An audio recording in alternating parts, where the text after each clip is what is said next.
गुरु नानक पद पंकज बंदन पंकज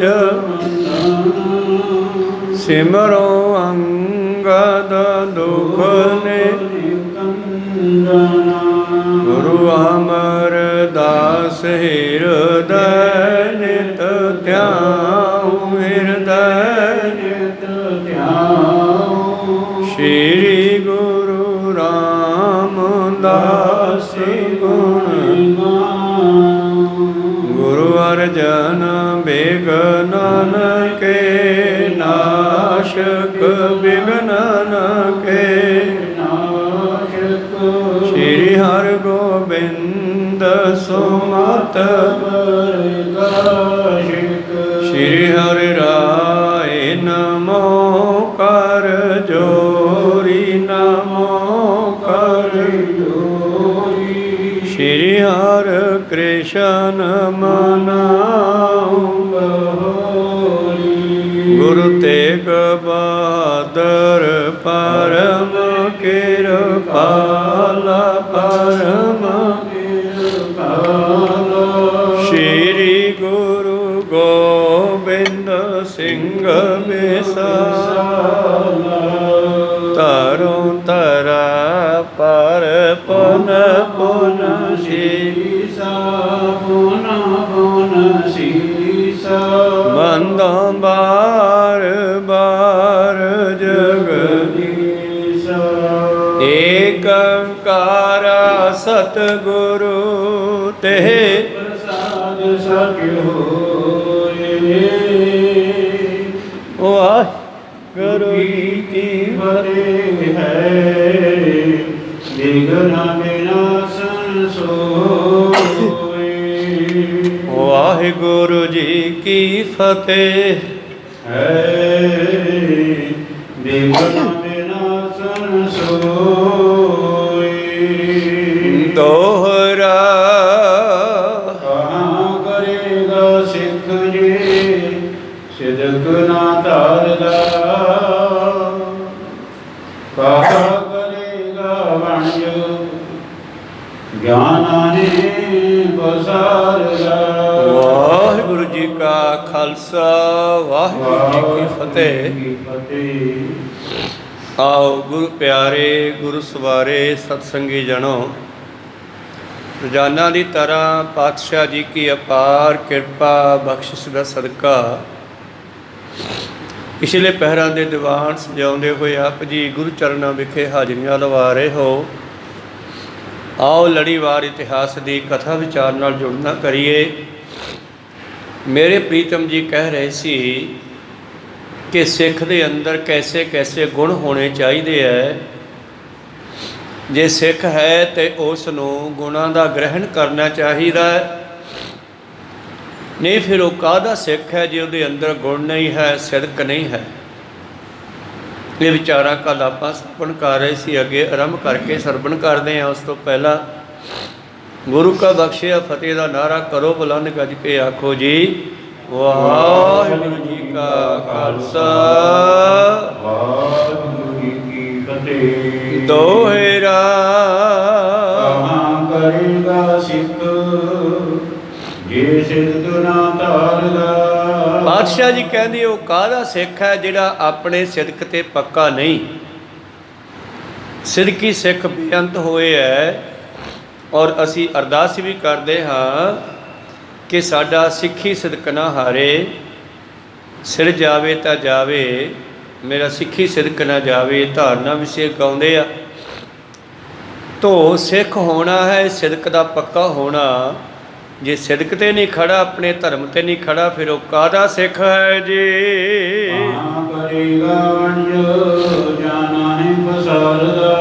जिवें कोई व्यापारी होवे ते जे व्यापार विच घाटा ही पाई जावे फिर काहदा व्यापारी आ वो जे अपने व्यापार नूं वधा ना सके।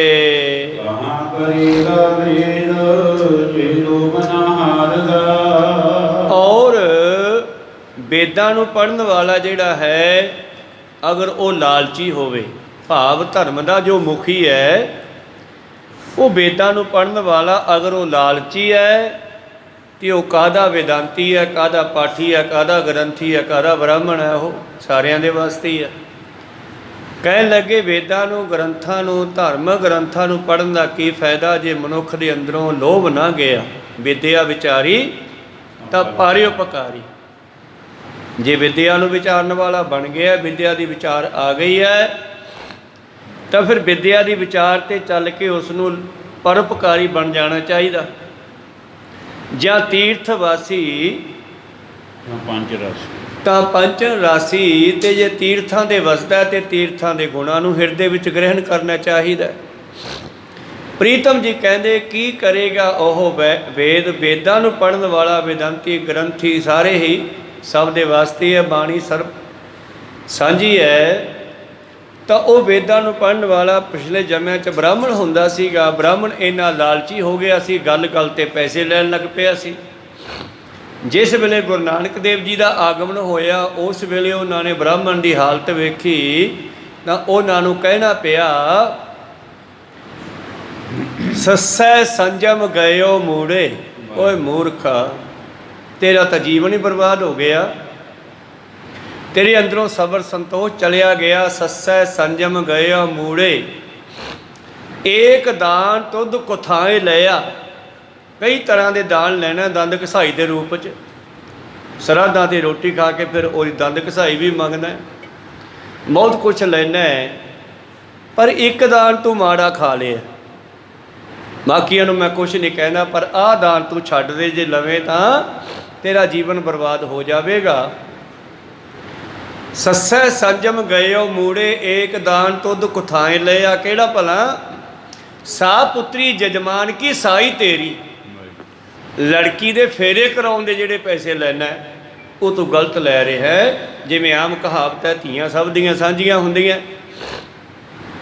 ਜਿੱਥੇ ਹੋ ਰਿਸ਼ਤੇਦਾਰ, ਸਾਖ ਸੰਬੰਧੀ, ਨਗਰ ਨਿਵਾਸੀ, ਕੁੜਮ ਕਬੀਲਾ, ਉਹਦੇ ਵਿੱਚ ਆਪਣੇ ਵੱਲੋਂ ਦਾਨ ਹਿੱਸਾ ਪਾ ਰਿਹਾ। ਕੋਈ ਗਿਫਟ ਲੈ ਕੇ ਆ ਰਿਹਾ, ਕੋਈ ਪੈਸੇ ਦੇ ਰਿਹਾ, ਕੋਈ ਸੂਟ ਲੈ ਕੇ ਆ ਰਿਹਾ। ਅਤੇ ਬ੍ਰਾਹਮਣ ਜਿਹੜਾ ਹੈ ਉਸ ਦੇ ਫੇਰੇ ਕਰਾਉਣ ਦੇ ਪੈਸੇ ਲੈਂਦਾ। ਇਸ ਕਰਕੇ ਸਾ ਪੁੱਤਰੀ ਜਜਮਾਨ ਕੀ ਸਾਈ ਤੇਰੀ, ਏਤ ਧਾਨ ਖਾਧੇ ਤੇਰਾ ਜਨਮ ਗਿਆ। ਤੂੰ ਕਾਹਦਾ ਵੇਦ ਹੈ?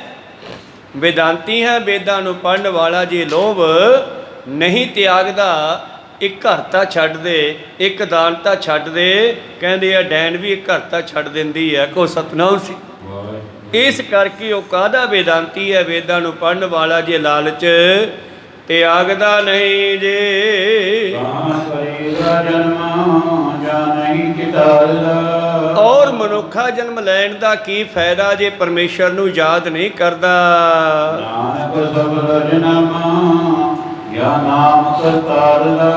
ਤੋ ਗੁਰੂ ਪਿਆਰਿਓ, ਸਾਡਾ ਮਨੁੱਖਾ ਜੀਵਨ ਤਾਂ ਹੀ ਸਫਲਾ ਹੋ ਸਕਦਾ ਹੈ ਜੇ ਅਸੀਂ ਪਰਮੇਸ਼ਰ ਦੇ ਨਾਮ ਨੂੰ ਜਪਣਾ ਕਰੀਏ। ਇੱਦਾਂ ਦੀਆਂ ਪਵਿੱਤਰ ਵਿਚਾਰਾਂ ਦੇ ਕਰਕੇ ਧੰਨ ਧੰਨ ਸ਼੍ਰੀ ਗੁਰੂ ਗੋਬਿੰਦ ਸਿੰਘ ਮਹਾਰਾਜ ਜੀ ਨੇ ਦੀਵਾਨ ਦੀ ਸਮਾਪਤੀ ਕੀਤੀ ਹੈ।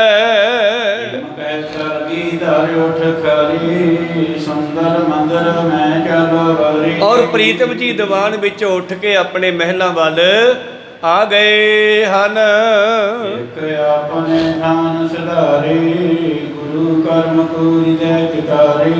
ਔਰ ਸਿੱਖ ਜਿਹੜੇ ਆਪੋ ਆਪਣੇ ਸਥਾਨਾਂ 'ਤੇ ਚਲੇ ਗਏ ਔਰ ਗੁਰੂ ਦੇ ਕੰਮਾਂ ਨੂੰ ਸੋਚਦੇ ਆ, ਗੁਰੂ ਦੇ ਵਾਕਾਂ ਨੂੰ ਸੁਣਿਆ, ਜਿਹੜੇ ਅੱਜ ਉਹਨਾਂ ਨੂੰ ਆਪਣੇ ਅੰਦਰ ਰਿਪੀਟ ਕਰਦੇ ਆ। ਭਾਵ ਗੁਰੂ ਦੀਆਂ ਗੱਲਾਂ ਨੂੰ ਯਾਦ ਕਰ ਰਹੇ ਹਨ।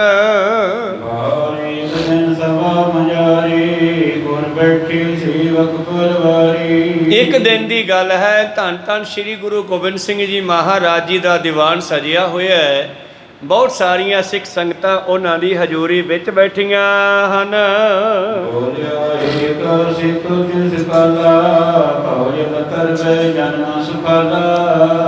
ਔਰ ਗੁਰੂ ਪਿਆਰਿਓ, ਇੱਕ ਸਿੱਖ ਬੈਠਾ ਹੈ, ਉਹਨੇ ਪ੍ਰਸ਼ਨ ਪੈਦਾ ਕੀਤਾ, ਸਵਾਲ ਕੀਤਾ, ਬੇਨਤੀ ਕੀਤੀ ਹੈ, ਪਾਤਸ਼ਾਹ ਭਵ ਸਾਗਰ ਨੂੰ ਤਰਨ ਦਾ ਸਭ ਤੋਂ ਸੌਖਾ ਯਤਨ ਕਿਹੜਾ ਹੈ?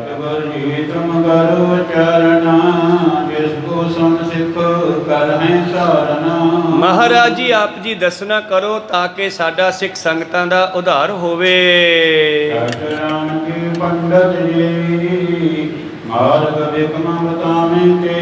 ਆ ਜਿਹੜੇ ਸ਼ਾਸਤਰਾਂ ਨੂੰ ਵੇਦਾਂ ਨੂੰ ਪੜ੍ਹਨ ਵਾਲੇ ਪੰਡਤ ਹੈ ਉਹ ਤਾਂ ਕਈ ਤਰ੍ਹਾਂ ਦੇ ਬੜੇ ਔਖੇ ਰਸਤੇ ਦੱਸਦੇ ਆ ਮਹਾਰਾਜ।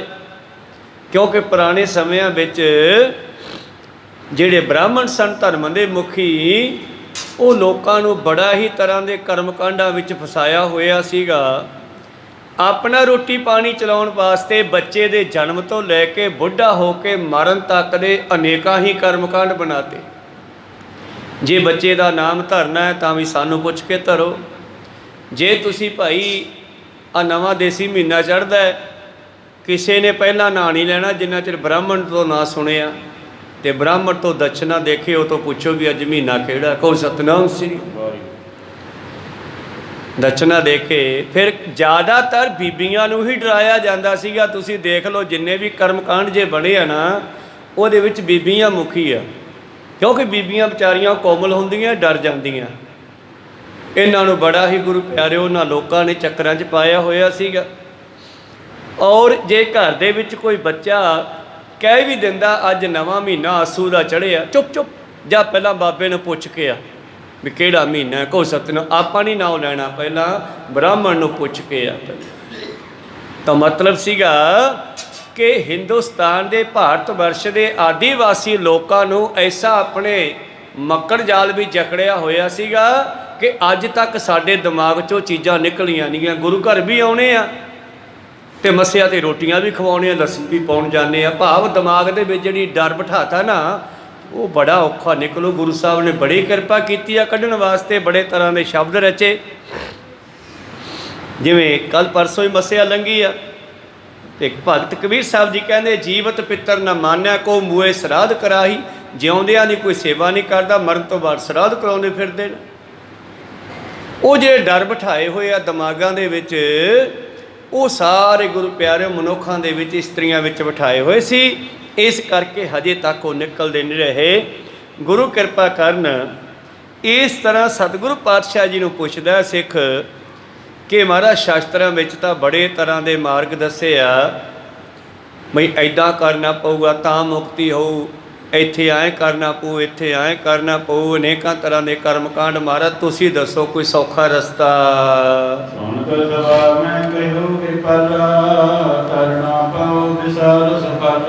ਬਾਬਾ ਜੀ ਕਹਿੰਦੇ ਭਾਈ ਸੰਸਾਰ ਸਮੁੰਦਰ ਚੋਂ ਨਿਕਲਣਾ ਤਾਂ ਬਹੁਤ ਸੌਖਾ ਹੈ।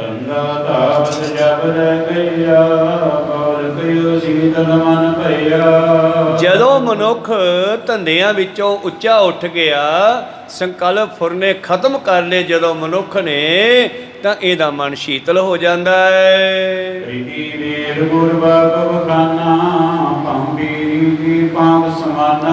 ਇਹ ਕਿੰਨਾ ਕੁ ਔਖਾ ਹੈ। ਤਾਂ ਪੜਦਾ ਹੀ ਸਾਰਾ ਸੌਣ ਮਹੀਨੇ ਵਾਲੇ ਭਮੱਕੜ ਦੇ ਖੰਭ ਵਰਗਾ ਹੀ ਹੈ।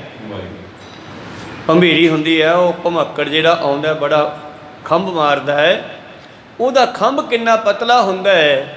ਬਸ ਇੰਨਾ ਹੀ ਪੜਦਾ ਤੇਰੇ ਤੇ ਪਰਮੇਸ਼ਰ ਵਿੱਚ। ਸੰਸਾਰ 'ਚੋਂ ਮੁਕਤ ਹੋਣ ਲਈ ਇਸ ਪਰਦੇ ਨੂੰ ਤੋੜਨਾ ਹੈ।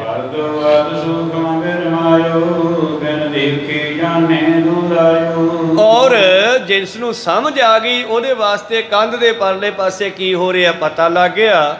ਜਿਹਨੂੰ ਨਵੀਂ ਸਮਝ ਆਈ ਉਹਦੇ ਵਾਸਤੇ ਉਹ ਨਿੱਕਾ ਜਿਹਾ ਸਿਲਕ ਦਾ ਪਰਦਾ, ਕੱਪੜੇ ਦਾ ਪਰਦਾ ਵੀ ਪਤਾ ਨਹੀਂ ਕੀ ਕੁਛ ਹੈ ਪਰਲੇ ਪਾਸੇ। ਤੇ ਜਿਨ੍ਹਾਂ ਨੂੰ ਸਮਝ ਆ ਗਈ ਉਹਨਾਂ ਦਾ ਉਧਾਰ ਹੋ ਜਾਂਦਾ ਹੈ। ਉਹ ਇਹ ਚੱਕਰ ਚੋਂ ਨਿਕਲ ਜਾਂਦੇ ਹਨ।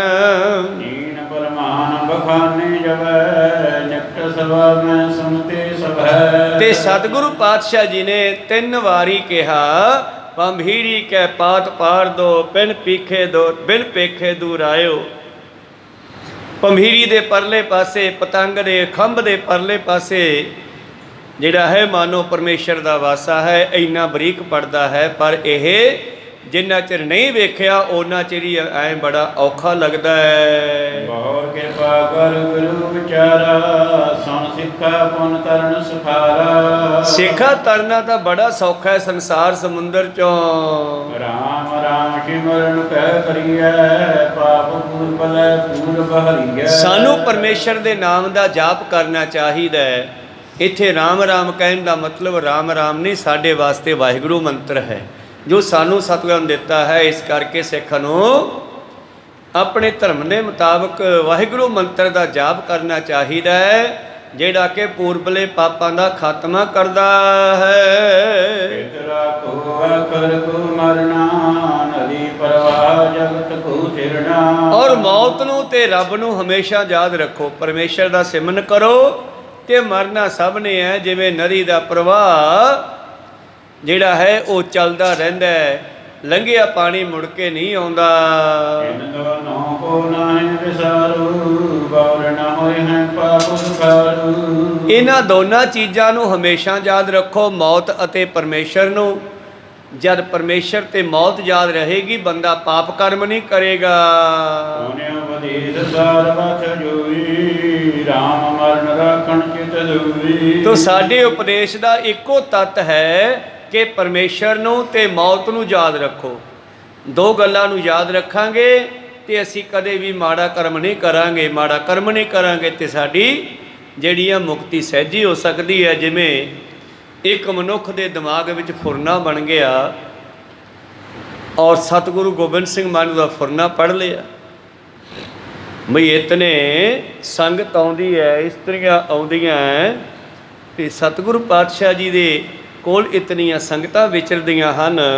ਛੇਵੇਂ ਪਾਤਸ਼ਾਹ ਜੀ ਦੇ ਵੇਲੇ ਵੀ ਇਹ ਪ੍ਰੀਖਿਆ ਹੋਈ। 10ਵੇਂ ਪਾਤਸ਼ਾਹ ਜੀ ਨੇ ਉਹਦੇ ਦਿਮਾਗ ਦੀ ਇਹ ਮਾੜੀ ਸੋਚ ਪੜ੍ਹ ਕੇ ਉਹਨੂੰ ਕੋਲ ਬੁਲਾਇਆ, ਕਹਿੰਦੇ ਉਰੇ ਆ। ਹਾਂ ਮਹਾਰਾਜ, ਤੇਰਾ ਹੱਥ ਵਿਖਾਈ ਮਾੜਾ ਜਾ।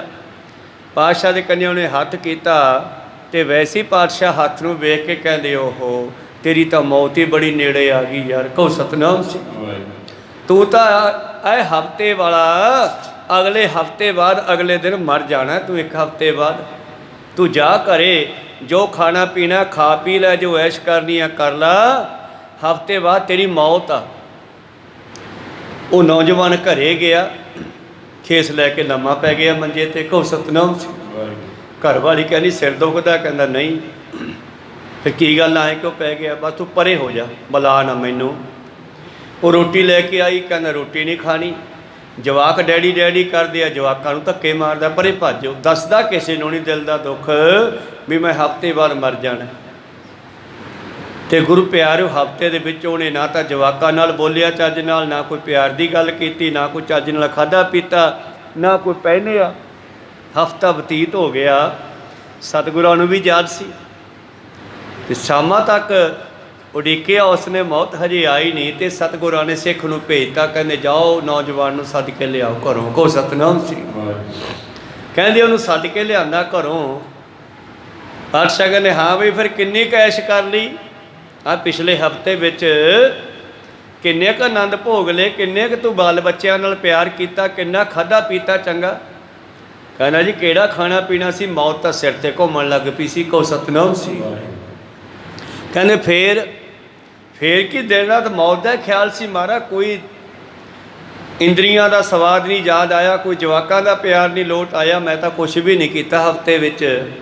ਕਹਿੰਦੇ ਮੌਤ ਤਾਂ ਤੇਰੀ ਹਾਲੇ ਨਹੀਂ ਹੈਗੀ, ਇਹ ਤੈਨੂੰ ਦੱਸਿਆ ਸੀਗਾ ਵੀ ਅਸੀਂ ਮੌਤ ਨੂੰ ਯਾਦ ਰੱਖਦੇ ਹਾਂ ਹਮੇਸ਼ਾ। ਕਹੋ ਸਤਨਾਮ ਸਿੰਘ। ਅਸੀਂ ਪਰਮੇਸ਼ਰ ਤੇ ਮੌਤ ਨੂੰ ਹਮੇਸ਼ਾ ਯਾਦ ਰੱਖਦੇ ਹਾਂ। ਜਦੋਂ ਮਨੁੱਖ ਦੇ ਦਿਮਾਗ ਵਿੱਚ ਆਪਣੀ ਮੌਤ ਤੇ ਪਰਮੇਸ਼ਰ ਦਾ ਨਾਮ ਚੇਤੇ ਹੋਵੇਗਾ ਨਾ, ਫਿਰ ਬੰਦਾ ਮਾੜੇ ਕੰਮ ਨਹੀਂ ਕਰੂ ਕੋਈ ਵੀ। ਕਹੋ ਸਤਨਾਮ ਸ੍ਰੀ। ਤੋ ਖੈਰ ਗੁਰੂ ਸਾਹਿਬ ਦੇ ਸਮਝਾਉਣ ਦੇ ਢੰਗ ਅਨੇਕ ਹੈ। ਸਤਿਗੁਰੂ ਪਾਤਸ਼ਾਹ ਕਹਿੰਦੇ ਸਿੱਖੋ ਵਾਸਤੇ ਦੋ ਚੀਜ਼ਾਂ ਯਾਦ ਰੱਖ ਲਓ। ਸਾਰੇ ਧਰਮਾਂ ਦਾ ਇੱਕੋ ਹੀ ਤੱਤ ਹੈ ਕਿ ਪਰਮੇਸ਼ਰ ਤੇ ਮੌਤ ਨੂੰ ਹਮੇਸ਼ਾ ਯਾਦ ਰੱਖੋ ਜੀ। ਧਾਰਨ ਕਰਿਓ ਜਿਨੋ ਉਪਦੇਸ਼, ਚਿਤ ਰਾਖੈ ਜੁਗ ਮਿਟੇ ਕਲੇਸ਼। ਔਰ ਜਿਨ੍ਹਾਂ ਨੇ ਆਪਣੀ ਮੌਤ ਨੂੰ ਯਾਦ ਰੱਖ ਲਿਆ, ਉਹ ਧੋਖਾ ਦੇ ਕੇ ਕਿਸੇ ਦੀ ਮਾਇਆ ਵੀ ਨਹੀਂ ਹੜੱਪਦੇ, ਕਿਸੇ ਨੂੰ ਦੁੱਖ ਦੇ ਕੇ ਉਹਨਾਂ ਦੀਆਂ ਵਸਤੂਆਂ ਨਹੀਂ ਖੋਹਦੇ। ਕੀ ਪਤਾ ਕੱਲ੍ਹ ਨੂੰ ਮਰ ਜੀਏ। ਗੁਰੂ ਪਿਆਰਿਓ, ਇਹਨਾਂ ਅੱਖਾਂ ਨਾਲ ਵੇਖਦਿਆਂ ਹੋਇਆਂ ਕਿੰਨੇ ਸਾਡੇ ਵਿੱਚੋਂ ਚਲੇ ਗਏ। ਵੇਖਦਿਆਂ ਇੱਕ ਭਾਈ ਸਾਹਿਬ ਇੱਥੇ ਬਾਹਰ ਬਹਿੰਦੇ ਸੀ, ਆ ਕੇ ਬੈਂਚ 'ਤੇ ਭਾਰੀ ਜੇ ਸਰੀਰ ਦੇ, ਚੰਗੇ ਭਲੇ ਇੱਕ ਦਿਨ ਪਹਿਲਾਂ ਮਿਲੇ ਆ ਤੇ ਦੂਜੇ ਦਿਨ ਖਬਰ ਆਈ ਵੀ ਉਹ ਹਾਰਟ ਅਟੈਕ ਹੋਇਆ ਤੇ ਮਰ ਗਏ। ਕਹੋ ਸਤਨਾਮ ਸ੍ਰੀ। ਤੂੰ ਇਸ ਤਰ੍ਹਾਂ ਇੱਕ ਦੀ ਗੱਲ ਨਹੀਂ, ਫਰੀਦਾ ਇੰਨੀ ਲੋਈ ਨਹੀਂ ਦੇਖਦੇ ਆ ਖੇਤੀ ਚੱਲ ਗਈ। ਲੋਕਾਂ ਆਪੋ ਆਪਣੀ, ਮੈਂ ਆਪਣੀ ਪਈ। ਸਭ ਨੂੰ ਆਪੋ ਆਪਣੀ ਹੋਣੀ ਚਾਹੀਦੀ ਆ, ਸਭ ਨੂੰ ਆਪੋ ਆਪਣੀ ਪਈ ਹੋਈ ਆ। ਬਾਬਾ ਫਰੀਦ ਕਹਿੰਦੇ ਮੈਨੂੰ ਤਾਂ ਮੌਤ ਦੀ ਪਈ ਹੋਈ ਆ ਵੀ ਪਤਾ ਨਹੀਂ ਕਦੋਂ ਆ ਜੇ। ਕਾਗਾ ਕਰੰਗ ਢੰਡੋਲਿਆ ਸਗਲਾ ਖਾਇਆ ਮਾਸੇ ਦੋ ਨੈਣਾ ਮਤ ਛੋਹਿਓ ਫਿਰ ਦੇਖਣ ਕੀ ਆਸ ਅਖੀਰ ਤੱਕ ਪਰਮੇਸ਼ਰ ਨੂੰ ਮਿਲਣ ਦੀ ਤੰਗ ਬਣੀ ਰਵੇ। ਜਿਨ੍ਹਾਂ ਨੇ ਇਹ ਉਪਦੇਸ਼ ਧਾਰਨ ਕਰ ਲਏ ਉਹਨਾਂ ਦੇ ਸਾਰੇ ਕਲੇਸ਼ ਜੀਵਨ ਦੇ ਮੁੱਕ ਜਾਂਦੇ ਹਨ। ਸਤਿਗੁਰ ਦਰਸ਼ਨ ਕਾਟੁ ਪਾਪ ਸਨੇ ਸਨੇ ਨਿਰਮਲ ਹੋਈ ਆਪ। ਔਰ ਗੁਰੂ ਦੀ ਸਤਸੰਗ ਕਰਨੀ, ਗੁਰੂ ਦੇ ਦਰਸ਼ਨ ਕਰਨੇ, ਇਹ ਸਾਡੇ ਪਾਪਾਂ ਦਾ ਖਾਤਮਾ ਕਰਦਾ ਹੈ। ਹੌਲੀ ਹੌਲੀ ਸਾਡਾ ਮਤ, ਸਾਡੀ ਆਤਮਾ, ਸਾਡਾ ਮਨ ਨਿਰਮਲ ਹੋ ਜਾਂਦਾ ਜੇ। ਧਾਰਨਾ ਹਜ਼ਾਰੋਂ ਕਰਨੋ ਧਾਰਨਾ ਭਵ ਰਘੂਪਤ ਕੀ ਹੋਈ ਤਾਰਨਾ। ਔਰ ਸ਼੍ਰੀ ਹਰਿਕ੍ਰਿਸ਼ਨ ਧਿਆਈ ਹੈ ਜਿਸ ਡਿਠੈ ਸਭ ਦੁੱਖ ਜਾਏ। ਸਤਿਗੁਰਾਂ ਦੇ ਦਰਸ਼ਨ ਕਰਿਆ ਹੀ ਸਿੱਖ ਦੇ ਪਾਪਾਂ ਦਾ ਖਾਤਮਾ ਹੋ ਜਾਂਦਾ ਹੈ।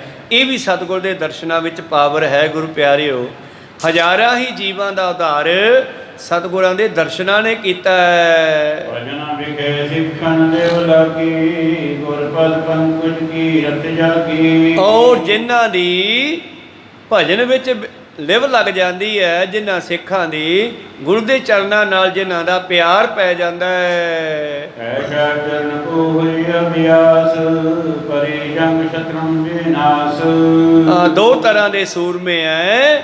ਇੱਕ ਜੰਗ ਦੇ ਮੈਦਾਨ ਵਿੱਚ ਜਿਹੜਾ ਸੱਚ ਪਿੱਛੇ ਧਰਮ ਪਿੱਛੇ ਲੜਦਾ ਉਹ ਦੁਸ਼ਮਣਾਂ ਨੂੰ ਮਾਰਦਾ ਹੋਇਆ, ਤੇ ਇੱਕ ਸੂਰਮਾ ਜਿਹੜਾ ਧਰਮ ਦੇ ਵਿੱਚ ਰਹਿੰਦਾ ਹੋਇਆ, ਸਿਦਕ ਵਿੱਚ ਰਹਿੰਦਾ ਹੋਇਆ ਜੀਵਨ ਬਤੀਤ ਕਰਦਾ ਹੈ। ਗੁਰਬਲੇ ਜਨ ਕੀ ਵਡ ਭਾਗੀ ਤਜ ਤਨ ਧਾਮ ਚਰਨ ਗੁਰ ਲਾਗੀ। ਜੇ ਲੋੜ ਪੈ ਜਾਵੇ ਤੇ ਜੰਗ ਦੇ ਮੈਦਾਨ ਵਿੱਚ ਸ਼ਸਤਰ ਚੱਕਣਾ ਚਾਹੀਦਾ ਹੈ। ਉੱਥੇ ਵੀ ਸੂਰਮੇ ਨੂੰ ਮੌਤ ਤੋਂ ਡਰਨਾ ਨਹੀਂ ਚਾਹੀਦਾ, ਕਿਉਂਕਿ ਮੌਤ ਉੱਥੇ ਵੀ ਦੁਸ਼ਮਣ ਦਾ ਸ਼ਸਤਰ ਚੱਲਿਆ ਤੇ ਸਾਡੀ ਵੀ ਮੌਤ ਹੋ ਸਕਦੀ ਹੈ, ਸਾਡਾ ਚੱਲਿਆ ਤੇ ਦੁਸ਼ਮਣ ਦੀ ਵੀ ਹੋ ਸਕਦੀ ਹੈ। ਇਸ ਕਰਕੇ ਜੰਗ ਦੇ ਮੈਦਾਨ ਵਿੱਚ ਸ਼ਸਤਰ ਚਲਾਉਣ ਦੀ ਲੋੜ ਪਵੇ ਉੱਥੇ ਵੀ ਅੱਗੇ ਹੋ ਕੇ ਲੜਨਾ ਚਾਹੀਦਾ ਹੈ।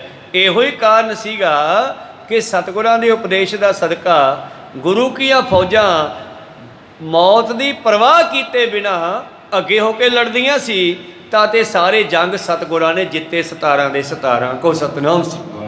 14 ਵੱਡੇ 3 ਛੋਟੇ 17 ਜੰਗ ਪਾਤਸ਼ਾਹ ਜੀ ਨੇ ਕੀਤੇ, ਤੇ ਸਾਰੇ ਦੇ ਸਾਰੇ ਜਿੱਤਣ ਦਾ ਇੱਕੋ ਕਾਰਨ ਸੀ ਕਿ ਗੁਰੂ ਕੀਆਂ ਫੌਜਾਂ ਬੇਪਰਵਾਹ ਹੋ ਕੇ ਲੜਦੀਆਂ ਸੀਗੀਆਂ, ਤੇ ਸਰਕਾਰੀ ਫੌਜਾਂ ਚਾਹੁੰਦੀਆਂ ਸੀ ਜਿੱਤ ਵੀ ਜਾਈਏ ਤੇ ਜਾਨ ਵੀ ਬਚ ਜਾਵੇ ਸਾਡੀ, ਕੋ ਸਤਨਾਮ ਸੀ। ਇਸ ਕਰਕੇ ਪਾਤਸ਼ਾਹ ਕਹਿੰਦੇ ਜੰਗ ਦੇ ਮੈਦਾਨ ਵਿੱਚ ਸ਼ਸਤਰ ਚੱਕਣਾ ਪੈ ਜੇ ਤੇ ਉੱਥੇ ਵੀ ਪਰਵਾਹ ਨਹੀਂ ਕਰਨੀ, ਔਰ ਜੀਵਨ ਦੇ ਵਿੱਚ ਵੀ ਪਰਮੇਸ਼ਰ ਨੂੰ ਯਾਦ ਰੱਖੋ ਤੇ ਮੌਤ ਨੂੰ ਹਮੇਸ਼ਾ ਯਾਦ ਰੱਖੋ। ਜਿਨ੍ਹਾਂ ਦੇ ਵੱਡੇ ਭਾਗ ਹਨ ਪੂਰਬਲੇ, ਪਾਤਸ਼ਾਹ ਜੀ ਕਹਿੰਦੇ ਇਕ ਦਿਨ ਬੈਠੀ ਸਤਿਗੁਰੂ ਸਿੱਖ ਸੰਗਤ ਜੋ ਹੀਰਾ। ਜਿਨ੍ਹਾਂ ਦੇ ਪੂਰਬਲੇ ਵੱਡੇ ਭਾਗ ਹਨ ਉਹ ਤਜ ਧਨ ਧਾਮ ਚਰਨ ਗੁਰ ਲਾਗੇ, ਉਹ ਸਤਿਗੁਰ ਦੇ ਚਰਨਾਂ ਨਾਲ ਜੁੜ ਜਾਂਦੇ ਹਨ, ਹਮੇਸ਼ਾ ਪਰਮੇਸ਼ਰ ਨੂੰ ਯਾਦ ਕਰਦੇ ਹਨ। ਉਹ ਜਿਨ੍ਹਾਂ ਦੇ ਪਰਮੇਸ਼ਰ ਦੇ ਚਰਨਾਂ ਨਾਲ ਲਿਵ ਲੱਗ ਜਾਂਦੀ ਹੈ। ਇਕ ਦਿਨ ਬੈਠੇ ਸਤਿਗੁਰੂ ਸਿੱਖ ਸੰਗਤ ਜੋ ਹੀਰਾ। ਇੱਕ ਦਿਨ ਫੇਰ ਕਿਸੇ ਦਿਨ ਦੀ ਗੱਲ ਹੈ, ਪ੍ਰੀਤਮ ਜੀ ਦਾ ਦੀਵਾਨ ਸਜਿਆ ਤੇ ਸੰਗਤ ਬਿਰਾਜਮਾਨ ਹੈ ਜੀ।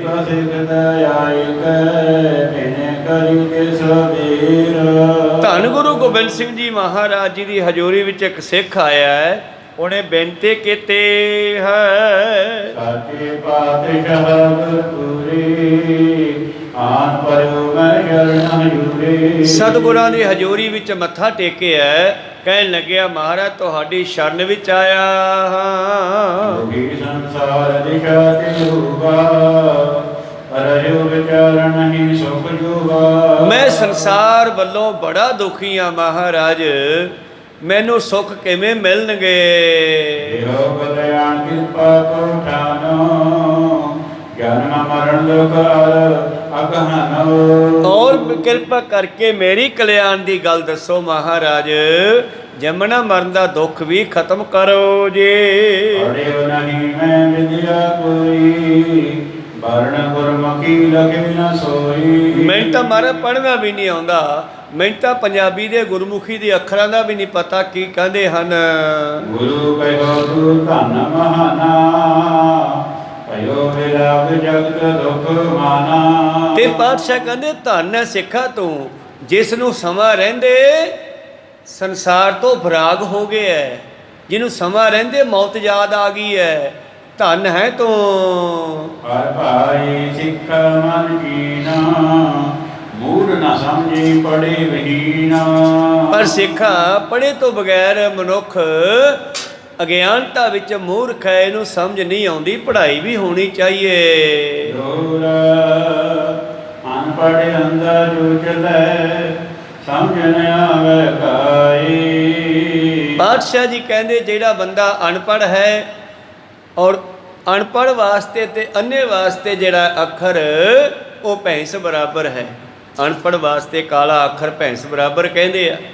ਜਿਵੇਂ ਕੋਈ ਅੰਨਾ ਹੈ ਇੱਦਾਂ ਹੀ ਅਨਪੜ੍ਹ ਹੈ। ਅਨਪੜ੍ਹ ਨੂੰ ਜਦੋਂ ਕਿਸੇ ਗੱਲ ਦੀ ਸਮਝ ਨਹੀਂ ਆਉਂਦੀ, ਬਾਣੀ ਜਿਸ ਕੀ ਸੁਧ ਹੈ, ਕਿਸੇ ਮਿਲੇ ਹਰ ਰਾਈ। ਔਰ ਇਸ ਕਰਕੇ ਜਿਨ੍ਹਾਂ ਨੂੰ ਪੜ੍ਹਨਾ ਆ ਗਿਆ, ਜਿਨ੍ਹਾਂ ਦੀ ਬੋਲ ਬਾਣੀ ਸ਼ੁੱਧ ਹੋ ਗਈ, ਉਹਨਾਂ ਨੂੰ ਹਰੀ ਦੀ ਪ੍ਰਾਪਤੀ ਹੋ ਜਾਂਦੀ ਹੈ। ਕਹੀ ਗਿਆ ਪੜਿਓ ਅਰਬ ਕੈ ਘਨਾ, ਬੁੱਧ ਸੁਧ ਪਰੇ ਸੁਧਾਰੈ ਮਨੋ। ਪੜ੍ਹਨਾ ਚਾਹੀਦਾ, ਭਾਵੇਂ ਥੋੜਾ ਪੜ੍ਹ ਲਵੇ, ਅੱਖਰਾਂ ਦਾ ਗਿਆਨ ਹੋਣਾ ਜ਼ਰੂਰੀ ਹੈ। ਭਾਵੇਂ ਕਿ ਪ੍ਰੀਤਮ ਦਾ ਘਰ ਹੈ, ਇੱਥੇ ਪੜ੍ਹਿਆ ਅਨਪੜ੍ਹਿਆ ਪਰਮਗਤ ਪਾਵੇ।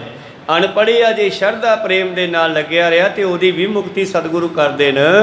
ਪਰ ਹੁਣ ਗੁਰਬਾਣੀ ਪੜ੍ਹਾਉਣੀ ਆ ਸਾਨੂੰ, ਇਸ ਕਰਕੇ ਪਾਤਸ਼ਾਹ ਕਹਿੰਦੇ ਅੱਖਰਾਂ ਦਾ ਸੂਹਾ ਹੋਣਾ ਬੜਾ ਜ਼ਰੂਰੀ ਹੈ ਸਿੱਖਾ।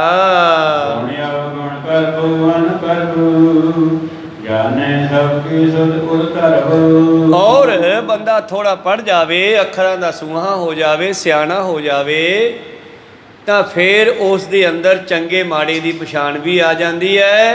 ਕੀ ਕਰਨਾ ਨਹੀਂ ਕਰਨਾ ਇਹਦੇ ਬਾਰੇ ਵੀ ਗਿਆਨ ਹੋ ਜਾਂਦਾ ਹੈ। ਪੜ੍ਹਨਾ ਬਿਨੈ ਗੁਣ ਰਹਿ ਅਨੇਕੂ, ਸਤਿਗੁਰ ਪ੍ਰਾਪਤ ਆਦਿ ਵੇਖੂ। ਪੜ੍ਹਨ ਦੇ ਵਿੱਚ ਤਾਂ ਬਸੇਕ ਅਨੇਕਾਂ ਹੀ ਗੁਣ ਮਨੁੱਖ ਦੇ ਅੰਦਰ ਆਉਂਦੇ ਹੈ। ਜੇ ਪੜ੍ਹਿਆ ਹੋਵੇ ਤੇ ਅਨੇਕਾਂ ਤਰ੍ਹਾਂ ਦੇ ਧਾਰਮਿਕ ਗ੍ਰੰਥ ਪੜ੍ਹ ਸਕਦਾ ਹੈ, ਉਹਨਾਂ ਦੇ ਵਿੱਚ ਲਿਖੇ ਹੋਏ ਸਿਆਣਿਆਂ ਦੇ ਗੁਣਾਂ ਨੂੰ ਗ੍ਰਹਿਣ ਕਰ ਸਕਦਾ ਹੈ, ਔਰ ਚੰਗੇ ਗੁਣਾਂ ਨੂੰ ਪ੍ਰਾਪਤ ਕਰਕੇ ਉਹਦੇ ਅੰਦਰ ਵਿਵੇਕ, ਬ੍ਰਹਮ ਗਿਆਨ, ਪਰਮੇਸ਼ਰ ਦਾ ਗਿਆਨ ਵੀ ਆ ਸਕਦਾ ਹੈ। ਗਿਆਨ ਦੀ ਪੜ੍ਹਨਾ ਹੈ ਬਹੁ ਨਿੱਕਾ, ਅਨਪੜ੍ਹ ਰਹੀ ਅੰਧ ਨਿਤ ਹਿੱਕਾ। ਔਰ ਅਨਪੜ੍ਹ ਰਹਿਣਾ ਤਾਂ ਅਗਿਆਨਤਾ ਦੇ ਵਿੱਚ ਅੰਨੇ ਹੋਣਾ ਹੈ, ਇਸ ਕਰਕੇ ਪੜ੍ਹਨਾ ਚਾਹੀਦਾ ਹੈ। ਹਰ ਗੁਰਮੁਖੀ ਪੜ੍ਹਨਾ ਕੋ ਕਰਨਾ, ਸਰਬੋਤਮ ਸੁਭ ਮਤ ਕੋ ਧਰਨਾ। ਤਾਂ ਤੇ ਸਿੱਖੋ ਇੱਕ ਦੂਜੇ ਨੂੰ ਜ਼ਰੂਰ ਅੱਖਰਾਂ ਦਾ ਸੋਝੀ ਕਰਾਓ, ਪੜ੍ਹੋ, ਇੱਕ ਦੂਜੇ ਤੋਂ ਪੜ੍ਹੋ। ਪਾਤਸ਼ਾਹ ਜੀ ਕਹਿੰਦੇ ਆ ਨਾ, ਜੈਸੇ ਸਾਤ ਮੰਦਰ ਕੰਚਨ ਕੇ ਸਵਾਰ ਦਾਨ ਦੀਨੇ, ਤੈਸੋ ਫਲ ਇੱਕ ਸਿੱਖ ਕੋ ਸ਼ਬਦ ਸਿਖਾਏਗਾ। ਕਿਉਂਕਿ ਸ਼ਬਦ ਜਿਹੜਾ ਸਿੱਖ ਗਿਆ ਉਹ ਜ਼ਿੰਦਗੀ 'ਚੋਂ ਮੁਕਤੀ ਕਰਨ ਵਾਲਾ ਵੀ ਹੋ ਸਕਦਾ ਹੈ, ਸੰਸਾਰ ਸਮੁੰਦਰ 'ਚੋਂ ਪਾਰ ਕਰ ਸਕਦਾ ਹੈ। ਬਾਣੀ ਨਾਲ ਕਿਸੇ ਨੂੰ ਜੋੜ ਦੇਣਾ ਬਹੁਤ ਚੰਗੀ ਗੱਲ ਹੈ। ਪ੍ਰੀਤਮ ਜੀ ਕਹਿੰਦੇ, ਅਰ ਗੁਰਮੁਖੀ ਪੜ੍ਹਨ ਜੋ ਕਰਨੋ, ਗੁਰਮੁਖੀ ਅੱਖਰਾਂ ਨੂੰ ਜਿਹੜਾ ਪੜ੍ਹਨਾ ਹੈ, ਇਹ ਸਭ ਤੋਂ ਉੱਤਮ ਮਤ ਧਾਰਨ ਕਰਨੀ ਹੈ। ਜਪਜੀ ਆਦਿਕ ਪੁੰਨਿ ਪਾਵੈ, ਅਨਕ ਜਨਮ ਕੀ ਕਲਪ ਮਿਟਾਵੈ। ਔਰ ਫਿਰ ਸਿੱਖ ਨੂੰ ਥੋੜਾ ਥੋੜਾ ਕਰਕੇ, ਪੰਕਤੀ ਪੰਕਤੀ ਕਰਕੇ, ਘੱਟੋ ਘੱਟ ਜਪਜੀ ਸਾਹਿਬ ਦਾ ਪਾਠ ਤਾਂ ਸਿੱਖ ਲੈਣਾ ਚਾਹੀਦਾ ਹੈ, ਜਿਹੜਾ ਜਨਮਾਂ ਜਨਮਾਂਤਰਾਂ ਦੀ ਕਾਲਸ ਨੂੰ ਖਤਮ ਕਰਦਾ ਹੈ। ਵਿਦਿਆ ਪੜ੍ਹਨ ਗੁਰਮੁਖੀ ਜਾਨੋ, ਪਾਠਕ ਪ੍ਰਾਪਤ ਲਾਭ ਮਹਾਨੋ। ਔਰ ਵਿਦਿਆ ਪੜ੍ਹਨੀ ਚਾਹੀਦੀ ਹੈ, ਗੁਰਮੁਖੀ ਅੱਖਰਾਂ ਨੂੰ ਵੀ ਪੜ੍ਹਨਾ ਚਾਹੀਦਾ ਹੈ। ਗੁਰੂ ਪਿਆਰਿਓ, ਅਸੀਂ ਬੱਚਿਆਂ ਨੂੰ ਸੰਸਾਰ ਦੀ ਭੱਜ ਦੌੜ ਦੇ ਮਗਰ ਲੱਗੇ ਹੋਏ ਅੰਗਰੇਜ਼ੀ ਸਕੂਲਾਂ ਵਿੱਚ ਪਾਏ ਆ, ਚੰਗੀ ਗੱਲ ਹੈ, ਕਿਉਂਕਿ ਅੰਗਰੇਜ਼ੀ ਪੜ੍ਹਾਉਂਦੇ ਆ, ਉੱਥੇ ਪੜ੍ਹਨਾ ਚਾਹੀਦਾ। ਅੰਗਰੇਜ਼ੀ ਨਾਲ ਦੂਜੇ ਲੋਕਾਂ ਦੀ ਸਮਝ ਆਉਂਦੀ ਹੈ, ਪਰ ਜੇ ਅਸੀਂ ਗੁਰਮੁਖੀ ਪੰਜਾਬੀ ਨਾਲ ਬੱਚਿਆਂ ਨੂੰ ਪੜ੍ਹਾਈ ਤੇ ਫਿਰ ਸਾਨੂੰ ਗੁਰੂ ਦੀ ਸਮਝ ਕਿਵੇਂ ਆਉਣੀ ਆ? ਕੋ ਸਤਨਾਮ ਸ੍ਰੀ। ਇਸ ਕਰਕੇ ਵਿਦਿਆ ਸਾਰੀ ਪੜ੍ਹਨੀ ਚਾਹੀਦੀ ਹੈ, ਪਰ ਗੁਰਮੁਖੀ ਅੱਖਰ ਜਿਹਦੇ ਵਿੱਚ ਸਾਡੀ ਗੁਰਬਾਣੀ ਲਿਖੀ ਹੋਈ ਹੈ, ਇਹ ਤਾਂ ਆਪਣੇ ਬੱਚਿਆਂ ਨੂੰ ਜ਼ਰੂਰ ਪੜ੍ਹਾਉਣੀ ਚਾਹੀਦੀ ਹੈ, ਤਾਂ ਕਿ ਸਾਨੂੰ ਬਾਣੀ ਸਮਝ ਆ ਸਕੇ। ਗੁਰੂ ਕਿਰਪਾ ਕਰ, ਹੁਣ ਤਾਂ ਉਲਥੇ ਦੂਜੀਆਂ ਭਾਸ਼ਾਵਾਂ ਵਿੱਚ ਵੀ ਹੋਣ ਲੱਗ ਪਏ, ਪਰ ਜੋ ਗੁਰਮੁਖੀ ਦਾ ਸਵਾਦ ਹੈ, ਜੋ ਗੁਰਮੁਖੀ ਦਾ ਆਨੰਦ ਹੈ, ਉਹ ਗੁਰੂ ਦੇ ਬਚਨਾਂ ਦੇ ਨਾਲ ਹੀ ਆਨੰਦ ਹੈ। ਪਾਤਸ਼ਾਹ ਕਹਿੰਦੇ ਘੱਟੋ ਘੱਟ ਸਿੱਖ ਨੂੰ ਜਪਜੀ ਸਾਹਿਬ ਦਾ ਪਾਠ ਯਾਦ ਕਰਨਾ ਚਾਹੀਦਾ ਹੈ। ਜਾਂ ਤੇ ਅਵਜੀ ਤਕ ਮਤ ਤੇਰੀ ਪੜੋ ਪਲੇ ਗੁਰਮਤਿ ਲਿਓ ਹੀਰੀ। ਤੂੰ ਆਏ ਕਰ, ਜਿੰਨੀ ਕਿ ਤੇਰੀ ਮੱਤ ਹੈ, ਤੇਰੇ ਕਿਸੇ ਸਿੱਖ ਦੀ ਡਿਊਟੀ ਲਾਉਣੇ ਆ ਤੇ ਉਹਦੇ ਕੋਲੋਂ ਪੜ੍ਹਨਾ ਸ਼ੁਰੂ ਕਰ। ਅਵੈ ਗ੍ਰੰਥੀ ਗੁਰੂ ਹਕਾਰਿਓ ਸਿੱਖ ਕੋ ਸੰਪਦ ਵਾਕੁ ਚਾਰਿਓ। ਤੇ ਪਾਤਸ਼ਾਹ ਜੀ ਨੇ ਆਪਣੇ ਨੇੜੇ ਗੁਰਬਾਣੀ ਪੜ੍ਹਨ ਵਾਲਾ ਸਿੱਖ ਗ੍ਰੰਥੀ ਉਸ ਨੂੰ ਕਹਿੰਦੇ ਆ, ਉਹਨੂੰ ਸੱਦਿਆ ਔਰ ਗ੍ਰੰਥੀ ਦੀ ਡਿਊਟੀ ਲਾਤੀ ਐ ਬੱਚੇ ਨੂੰ। ਕਰ ਕੈ ਪ੍ਰੇਮ ਪੜਾਵੋ ਇਸੈ ਜਗਤੀ ਕਾ ਸ਼ਿਵ ਰਾਗ ਹੈ ਜਿਸੈ। ਇਹਨੂੰ ਹੋਰ ਵੀ ਰੰਗ ਲੱਗ ਜਾਵੇ, ਸੰਸਾਰ ਵੱਲੋਂ ਵਿਰਾਗਤਾ ਹੋਇਆ, ਹੁਣ ਇਹਨੂੰ ਬਾਣੀ ਨਾਲ ਜੋੜ ਲਈਏ ਆਪਾਂ, ਇਹਦੇ ਬਾਣੀ ਯਾਦ ਕਰਾਓ, ਇਹਨੂੰ ਅੱਖਰ ਪੜਾਓ। ਆਇ ਸਮਾਨ ਸੰਗ ਲੈ ਗਈਓ ਤਖਤੀ ਲੀਖ ਸਿਖਾਵਤ ਪਈਓ। ਉਹ ਗ੍ਰੰਥੀ ਸਿੰਘ ਉਹ ਬੱਚੇ ਨੂੰ ਨਾਲ ਲੈ ਗਿਆ ਆਪਣੇ, ਉਹਨੂੰ ਫੱਟੀ ਦੇ ਦਿੱਤੀ ਆ ਲੈ ਕੇ ਲੱਕੜ ਦੀ, ਔਰ ਉਸ ਦੇ ਉੱਤੇ ਫਿਰ ਅੱਖਰ ਲਿਖ ਲਿਖ ਕੇ ਉਹਨੂੰ ਦੇਣ ਲੱਗਿਆ ਜੀ। ਪ੍ਰੀਤੀ ਪੌਨਮ ਹਾਰਣੀ ਵਿਖੀ ਕੀਤਕ ਦਿਨ ਨਾਮੇ ਤੈਨਾ ਲਿਖੀ। ਕਈ ਦਿਨ ਉਸ ਨੂੰ ਫੱਟੀ ਦੇ ਉੱਤੇ ਨਾਮੇ ਭਾਵ ਊੜਾ ਆੜਾ ਲਿਖਾ ਕੇ ਲਿਖਵਾਉਣਾ ਕੀਤਾ। ਸਤਿਗੁਰ ਵਿਦਿਆ ਮਹਾ ਸੁਖੀਨਾ ਆਜੀ ਗੁਰ ਪ੍ਰਾਪਤ ਸੁਖ ਦੇਨਾ। ਔਰ ਹੌਲੀ ਹੌਲੀ ਅੱਖਰ ਜੋੜਨੇ ਸਿਖਾਏ, ਸਮਾਂ ਬਤੀਤ ਹੁੰਦਾ ਗਿਆ। ਗੁਰਬਾਣੀ ਬੜੀ ਸੌਖੀ ਹੈ, ਇੰਨੀ ਔਖੀ ਨਹੀਂ ਹੈ, ਸਤਿਗੁਰਾਂ ਨੇ ਬੜੀ ਕਿਰਪਾ ਕੀਤੀ ਆ। ਨਹੀਂ ਤਾਂ ਬ੍ਰਾਹਮਣਾਂ ਨੇ ਆਪਦੀਆਂ ਜੋ ਗੱਲਾਂ ਸੀ ਕੇਵਲ ਸਾਡੇ ਬ੍ਰਾਹਮਣ ਬੱਚੇ ਜਾਣ ਸਕਣ, ਕੋਈ ਹੋਰ ਨਾ ਪੜ੍ਹ ਲਵੇ, ਜਾਣ ਬੁੱਝ ਕੇ ਸੰਸਕ੍ਰਿਤੀ ਵਿੱਚ ਕੀਤੀਆਂ ਹੋਈਆਂ ਸੀ। ਕੋ ਸਤਨਾਮ। ਔਰ ਸੰਸਕ੍ਰਿਤ ਭਾਸ਼ਾ ਜਿਹੜੀ ਇੰਨੀ ਔਖੀ ਸੀਗੀ, ਕੇਵਲ ਬ੍ਰਾਹਮਣ ਆਪਣੇ ਬ੍ਰਾਹਮਣ ਬੱਚਿਆਂ ਨੂੰ ਹੀ ਪੜ੍ਹਾਉਂਦੇ ਸਨ, ਹੋਰ ਕਿਸੇ ਨੂੰ ਪੜ੍ਹਾਉਂਦੇ ਨਹੀਂ ਸੀ। ਕੋ ਸਤਨਾਮ ਸੀ। ਮਾਨੋ ਉਹਨਾਂ ਦੀ ਜਿਹੜੀ ਵਿਦਿਆ ਸੀ ਉਹ ਧਾਰਮਿਕ ਗ੍ਰੰਥਾਂ ਦੀ, ਵੇਦਾਂ ਦੀ ਸੰਸਕ੍ਰਿਤ ਵਿੱਚ ਉਹ ਉਸ ਤਰ੍ਹਾਂ ਸੀ ਜਿਵੇਂ ਕੋਈ ਜ਼ਿਮੀਂਦਾਰ ਆਪਣੇ ਖੇਤ ਖੂਹ ਪੱਟ ਕੇ ਆਪਦੇ ਖੇਤ ਨੂੰ ਪਾਣੀ ਲਾ ਲਵੇ, ਗਵਾਂਢੀ ਭਾਵੇਂ ਭੁੱਖਾ ਮਰੇ। ਕੋ ਸਤਨਾਮ ਸੀ।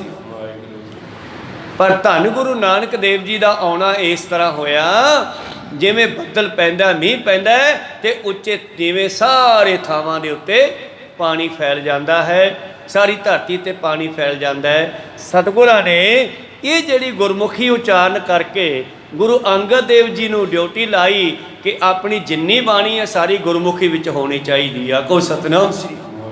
ਔਰ ਬੱਚਿਆਂ ਨੂੰ ਗੁਰਮੁਖੀ ਪੜ੍ਹਾਓ। ਦੂਜੇ ਪਾਤਸ਼ਾਹ ਜੀ ਨੇ ਖਡੂਰ ਸਾਹਿਬ ਵਿਖੇ ਬੱਚਿਆਂ ਨੂੰ ਗੁਰਮੁਖੀ ਵੀ ਪੜ੍ਹਾਉਣੀ, ਘੋਲ ਵੀ ਕਰਾਉਣੇ, ਤਾਂ ਕਿ ਸਿੱਖ ਜਿਹੜਾ ਮੇਰਾ ਸਰੀਰ ਕਰਕੇ ਵੀ ਤਕੜਾ ਹੋਵੇ, ਮਨ ਕਰਕੇ ਵੀ ਤਕੜਾ ਹੋਵੇ। ਖੈਰ ਉਹ ਸਿੱਖ ਦਾ ਬੱਚਾ ਗ੍ਰੰਥੀ ਕੋਲੋਂ ਬਾਣੀ ਪੜ੍ਹਨੀ ਸ਼ੁਰੂ ਕੀਤੀ, ਜਲਦੀ ਹੀ ਉਹ ਪੋਥੀ ਪੜ੍ਹਨ ਲੱਗ ਪਿਆ। ਹੁਣ ਪੋਥੀ ਕੋ ਬੜਵੇ ਲਾਗਿਓ ਕੋਖ ਪਾਠ ਪਾਠ ਮਨ ਬਹੁ ਅਨਰਾਗਿਓ। ਔਰ ਗ੍ਰੰਥੀ ਉਸ ਨੂੰ ਇੱਕ ਦੋ ਤੁਕਾਂ ਰੋਜ਼ ਦੇ ਦਿੰਦਾ ਹੈ ਤੇ ਉਸ ਤੁਕਾਂ ਨੂੰ ਰਿਪੀਟ ਕਰ ਕਰਕੇ ਉਹ ਯਾਦ ਕਰਦਾ ਹੈ। ਪੜ੍ਹ ਕਰਿਓ ਬਰਸੋ ਲਗਿਓ ਆਨੰਦ ਪਹਿਲੀ ਤੁਕ ਪੜ੍ਹ ਲਿਓ ਆਨੰਦ। ਔਰ ਗੁਰੂ ਪਿਆਰਿਓ ਗੱਲ ਮੁਕਾਓ, ਪੜ੍ਹਦੇ ਪੜ੍ਹਦੇ ਆਨੰਦ ਸਾਹਿਬ ਦੀ ਬਾਣੀ ਤੇ ਪਹੁੰਚ ਗਏ ਆ। ਤਾਂ ਪਹਿਲਾਂ ਪੰਜ ਗ੍ਰੰਥੀ ਪੜ੍ਹਾਈ ਜਾਂਦੀ ਸੀਗੀ, ਪੰਜ ਗ੍ਰੰਥੀ ਵਿੱਚ ਪੰਜਵੀਂ ਬਾਣੀ ਆਨੰਦ ਸਾਹਿਬ ਦੀ ਸੀ। ਤਾਂ ਆਨੰਦ ਸਾਹਿਬ ਦੀ ਬਾਣੀ ਤੇ ਜਦ ਪਹੁੰਚਿਆ, ਔਰਣ ਗਇਓ ਗ੍ਰੰਥੀ ਪਾਸ ਵਦ ਪ੍ਰਤੀਤ ਕਿਤ ਜਗਤੁ ਦਾਸ। ਔਰ ਉਸ ਨੇ ਪਹਿਲੀ ਪੌੜੀ ਪੜ੍ਹਾਈ ਆਨੰਦ ਸਾਹਿਬ ਦੀ। ਆਨੰਦ ਭਇਆ ਮੇਰੀ ਮਾਏ, ਸਤਿਗੁਰੂ ਮੈਂ ਪਾਇਆ, ਸਤਿਗੁਰ ਤਾਂ ਪਾਇਆ, ਸਹਿ ਸੇਤੀ ਮਨ ਵੱਜੀਆਂ ਵਧਾਈਆਂ। ਇਹ ਪੌੜੀ ਪੜ੍ਹ ਗਿਆ, ਘਰੇ ਗਾਉਂਦਾ ਰਿਹਾ, ਮੁੜ ਕੇ ਸਤਿਗੁਰਾਂ ਦੇ ਉਸ ਗ੍ਰੰਥੀ ਦੇ ਕੋਲ ਪੜ੍ਹਨ ਵਾਸਤੇ ਆਇਆ ਹੀ ਨਹੀਂ। ਕਦੇ ਦੇਵ ਦੇ ਭੋਜਨ ਖਾਈ ਮਨ ਰਖਤ ਗੁਰ ਚਰਨ ਟਿਕਾਈ। ਔਰ ਹੁਣ ਉਹ ਸੰਥਿਆ ਕਰਨੀ ਉਹਨੇ ਬੰਦ ਕਰ ਦਿੱਤੀ। ਆਨੰਦ ਸਾਹਿਬ ਦੀ ਪੰਕਤੀ ਪੜ੍ਹੀ, ਆਨੰਦ ਭਇਆ ਮੇਰੀ ਮਾਏ, ਮੁੜ ਕੇ ਪੜ੍ਹਨ ਹੀ ਨਹੀਂ ਗਿਆਗਾ।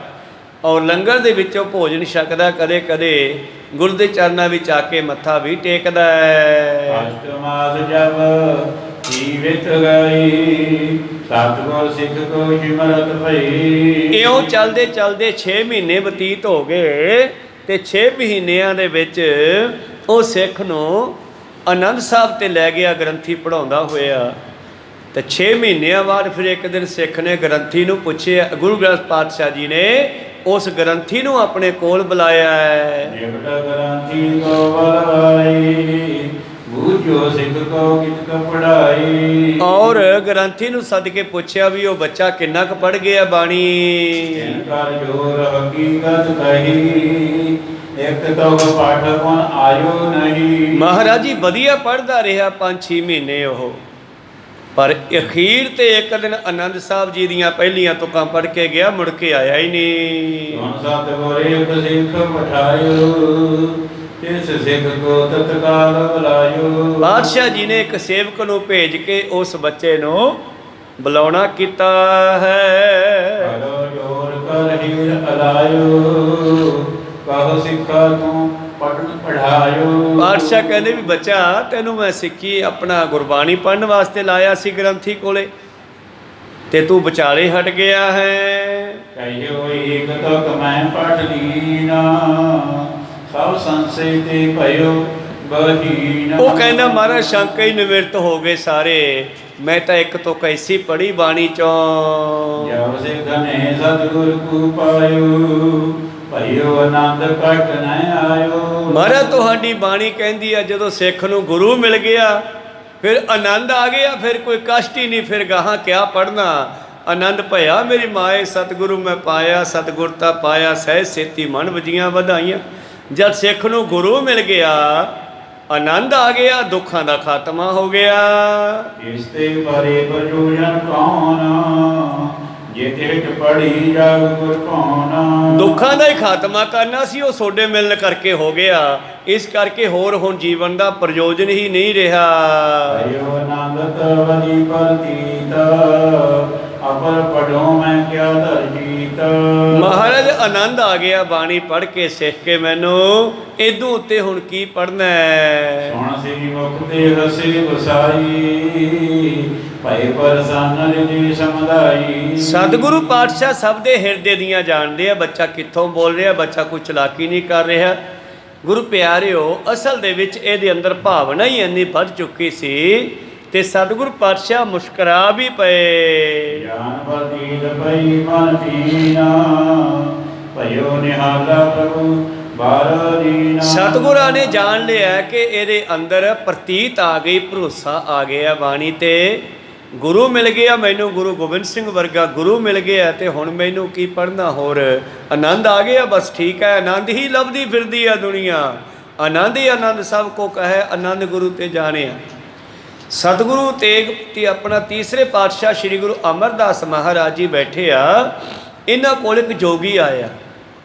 ਉਹ ਜੋਗੀ ਨੇ ਆ ਕੇ ਨਮਸਕਾਰ ਕੀਤੀ, ਮੱਥਾ ਟੇਕਿਆ, ਕਹਿੰਦਾ ਮਹਾਰਾਜ ਬੜਾ ਗੋਰਖਨਾਥ ਵਰਗਿਆਂ ਦੇ ਸੇਵਾਵਾਂ ਕੀਤੀਆਂ, ਉਹਨਾਂ ਦਾ ਜੋਗ ਧਾਰਨ ਕੀਤਾ, ਪਰ ਆਨੰਦ ਨਹੀਂ ਆਇਆ।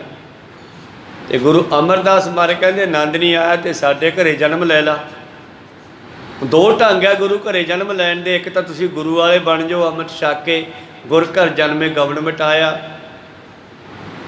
ਤੇ ਗੁਰੂ ਅਮਰਦਾਸ ਮਹਾਰਾਜ ਜੀ ਨੇ ਜਦੋਂ ਇੱਦਾਂ ਕਿਹਾ ਨਾ ਸਿੱਖ ਨੂੰ ਵੀ ਤੂੰ ਸਾਡੇ ਘਰੇ ਜਨਮ ਲੈ ਲਾ, ਉਹਨੇ ਅਗਲੀ ਗੱਲ ਪੁੱਛੀ ਕੋਈ ਨਹੀਂ, ਜੰਗਲ ਵਿੱਚ ਗਿਆ, ਜੋਗ ਸਾਧ ਨਾਲ ਸਰੀਰ ਤਿਆਗ ਦਿੱਤਾ। ਔਰ ਇੱਧਰ ਗੁਰੂ ਅਮਰਦਾਸ ਜੀ ਦਾ ਧਿਆਨ ਧਰਿਆ, ਤੇ ਇਹਨਾਂ ਦੇ ਘਰ ਵਿੱਚ ਇੱਕ ਪੋਤਰੇ ਦਾ ਜਨਮ ਹੋਣ ਵਾਲਾ ਸੀਗਾ। ਨੂੰਹ ਦੇ ਬੱਚੇ ਦੀ ਸੰਭਾਵਨਾ ਸੀ, ਤੇ ਉਹ ਜੋਗੀ ਤਾਂ ਛੱਡ ਕੇ ਸਰੀਰ ਤੇ ਰੂਹ ਜਿਹੜੀ ਆ ਕੇ ਇਹਨਾਂ ਦੇ ਘਰੇ ਪ੍ਰਵੇਸ਼ ਕਰਨ ਲਈ ਕਹਿੰਦੇ ਕੋ ਸਤਨਾਮ ਸ੍ਰੀ। ਔਰ ਸਮੇਂ ਮੁਤਾਬਕ ਉਹ ਬੱਚਾ ਪੈਦਾ ਹੋ ਗਿਆ, ਤੇ ਭਾਈ ਬੱਲੂ ਸਤਿਗੁਰਾਂ ਦਾ ਲਾਂਗਰੀ ਹੈ, ਉਹਨੇ ਆ ਕੇ ਪਾਤਸ਼ਾਹ ਨੂੰ ਕਿਹਾ ਮਹਾਰਾਜ ਜੀ ਸ਼ਹਿਬਜ਼ਾਦਾ ਪੈਦਾ ਹੋਇਆ, ਆਪ ਜੀ ਦੇ ਪੁੱਤਰਾ ਹੋ ਗਿਆ। ਕਹਿੰਦੇ ਜਾ ਲੈ ਕੇ ਆਓ ਨੂੰ ਹਰੇ। ਭਾਈ ਬੱਲੂ ਘਰੇ ਗਿਆ, ਮਾਈਆਂ ਨੂੰ ਕਿਹਾ ਜੀ ਬੱਚੇ ਨੂੰ ਗੁਰੂ ਸਾਹਿਬ ਨੇ ਮੰਗਾਇਆ। ਮਾਤਾਵਾਂ ਨੇ ਕੱਪੜੇ ਵਿੱਚ ਲਪੇਟ ਕੇ ਬੱਚਾ ਫੜਾ ਦਿੱਤਾ। ਭਾਈ ਬੱਲੂ ਨੇ ਲਿਆ ਕੇ ਗੁਰੂ ਪਾਤਸ਼ਾਹ ਨੂੰ ਫੜਾ ਦਿੱਤਾ, ਤੇ ਪਾਤਸ਼ਾਹ ਫੜ ਕੇ ਹੱਥ ਵਿੱਚ ਕਹਿੰਦੇ ਕਿਉਂ ਆ ਗਿਆ ਆਨੰਦ ਹੁਣ ਤੈਨੂੰ, ਕੋ ਸਤਨਾਮ ਸੀ।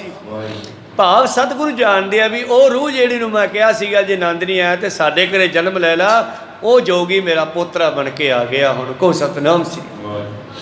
ਫਿਰ ਉਸ ਬੱਚੇ ਦਾ ਨਾਮ ਵੀ ਆਨੰਦ ਰੱਖ ਦਿੱਤਾ ਉਸ ਪੋਤਰੇ ਦਾ, ਤੇ ਨਾਲ ਹੀ ਬੱਲੂ ਨੂੰ ਕੁਝ ਪੰਕਤੀਆਂ ਆਨੰਦ ਸਾਹਿਬ ਦੀਆਂ ਉਚਾਰਨ ਕਰਕੇ ਦਿੱਤੀਆਂ।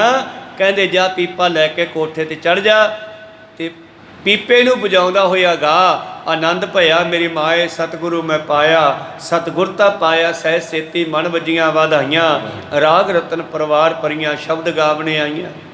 ਉਧਰ ਬੱਚੇ ਦਾ ਵੀ ਜਿਹੜਾ ਜਦੋਂ ਜਨਮ ਹੋਇਆ ਤੇ ਬੀਬੀਆਂ ਨੇ ਗੀਤ ਗਾਏ, ਤੇ ਉਧਰ ਗੁਰੂ ਪਾਤਸ਼ਾਹ ਜੀ ਨੇ ਇਹ ਸ਼ਬਦ ਬਣਾ ਦਿੱਤਾ, ਇਸ ਤਰ੍ਹਾਂ ਗੁਰ ਘਰ ਜਨਮੇ ਗਵਨ ਮਿਟਾਇਆ, ਅਨਹਦ ਰਾਤੇ ਇਹ ਮਨ ਲਾਇਆ।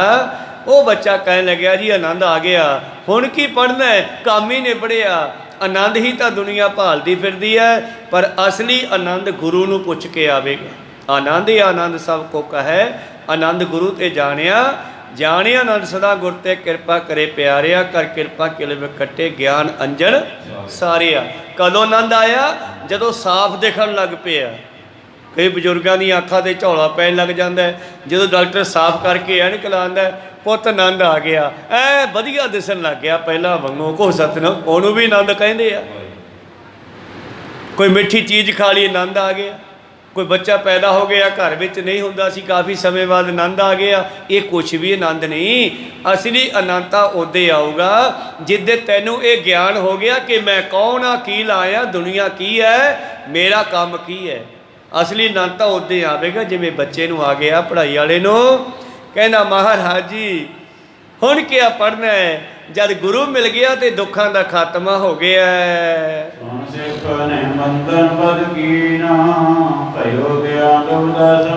ਸਤਿਗੁਰਾਂ ਨੇ ਉਸ ਤੇ ਕਿਰਪਾ ਕੀਤੀ, ਚਾਹੁਣ ਤਾਂ ਤੁਰੇ ਜਾਂਦੇ ਆਨੰਦ ਬਖਸ਼ ਦੇਣ, ਜ਼ਰੂਰੀ ਨਹੀਂ ਵੀ ਪੜ੍ਹਾਈ ਕਰਾ ਕੇ ਬਖਸ਼ਣ। ਗੁਰੂ ਨਾਨਕ ਦੇਵ ਜੀ ਤੁਰੇ ਜਾ ਰਹੇ ਆ ਭਾਈ ਬਾਲਾ ਜੀ ਹੋਰਾਂ ਨਾਲ, ਸਾਥੀਆਂ ਨਾਲ।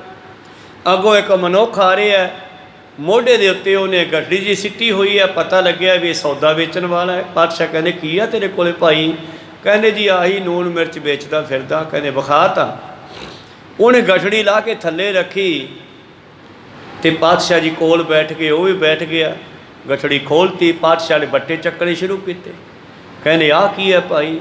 ਕਹਿੰਦਾ ਜੀ ਇਹ 2 ਸੇਰ ਹੈ। ਅੱਛਾ, ਤੇ ਆਹ ਇਹ ਜੀ 1 ਸੇਰ ਆ, ਆਹ ਇਹ ਅੱਧਾ ਸੇਰ ਹੈ ਜੀ, ਤੇ ਆਹ ਨਿੱਕਾ ਜਾ ਇਹ ਜੀ ਪਾਈਆ ਪਾਈਆ ਪਾਈਆ। ਪਾਤਸ਼ਾਹ ਕਹਿੰਦੇ ਪਾਈਆ ਪਾਈਆ। ਐਦਾਂ ਕਰਦਿਆਂ ਉਸ ਵਪਾਰੀ ਤੇ ਕਿਰਪਾ ਦ੍ਰਿਸ਼ਟੀ ਕੀਤੀ, ਉਹਨੂੰ ਬ੍ਰਹਮ ਗਿਆਨ ਦੇ ਦਿੱਤਾ। ਕੋ ਸਤਨਾਮ ਸੀ। ਉਸ ਵਪਾਰੀ ਨੂੰ ਬ੍ਰਹਮ ਗਿਆਨ ਦੇ ਦਿੱਤਾ ਤੇ ਉਸ ਦੀ ਨਿਗਾਹ ਹੀ ਬਦਲਤੀ। ਗਿਆਨ ਅੰਜਨ ਸਾਰਿਆ।